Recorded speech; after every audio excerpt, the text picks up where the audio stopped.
සාදරයෙන් ආදරයෙන් පිළිගන්නවා මාගේ නාලිකාවට subscribe කරලා එකතු වෙන්න. මේ මාසේ පඩි කපු ක්‍රීඩකයන් සෙට් එක හොඳට හිටපු පැතුම්ට මොකද වුනේ? අද වීඩියෝ එකෙන් අපි අද කතා කරමු. ඔබ දැනටමත් දන්නවානේ ශම්මිද සිල්වගෙන් පසු ඵලයටපත් වූ අලුත් තේරුම් කමිටුව ගත්ත අලුත් නීති.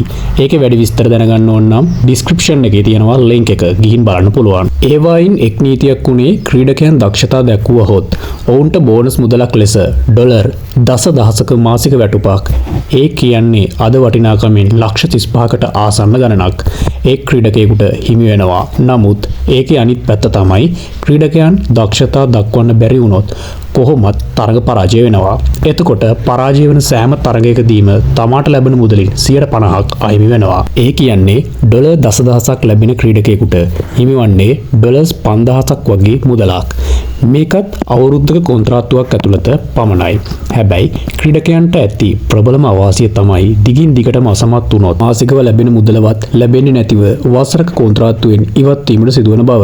අන්නේ කොන්ත්‍රාත්තුවට ලංකාවේ සිටින පැතුම් නිස්සංක, කවිද මෙන්ඩිස්, පවන් රත්නායක, කුසල් මෙන්ඩිස්, කමිල් විශාරද ටිකෙන් ටික ළඟා වෙමින් සිටින බව පසුගියදා පැවති කොදෙව් තරඟාවලිය පරාජය වීමෙන් ජාතික කණ්ඩායමේ සියලුම ක්‍රීඩකයන්ගෙන් 50%ක මුදලක් ඔවුන්ට අහිමි වුණා. එම තරඟාවලියේ දිගින් දිගටම අසමත් වුණු පැතුම් නිස්සංකට ආරම්භක පිතිකරුවෙකුගෙන් අවශ්‍ය ලකුණු ප්‍රමාණය ලබා ගැනීමට නොහැකි වුණා.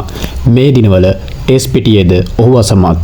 මේ ආකාරයෙන් දිගින් දිගටම තරඟාවලි 3ම අසමත් වුවහොත් වැඩි කාලයක් යන්නට කලින් ඔහු ක්‍රීඩක කොන්ත්‍රාත්තුවෙන්ද ඉවත් වීමට සිදුවන බවයි. මේ වෙනුවට ආරම්භක පිතිකරුවෙකු ලෙස නවක ක්‍රීඩකයෙක්ට අවස්ථාව දීමට බලාපොරොත්තු වන බවද වාර්තා වේ. පැතුම්ට කණ්ඩායමේ රැඳී සිටීමට නම් දක්ෂතා අතරට පැමිණීම අනිවාර්ය වෙනවා. ඉතින් ඔයාලට මොකද හිතෙන්නේ? ගන්නා වූ නව නීති මාලාවන් පිළිබඳ ඔයාලගේ අදහස දක්වන්න.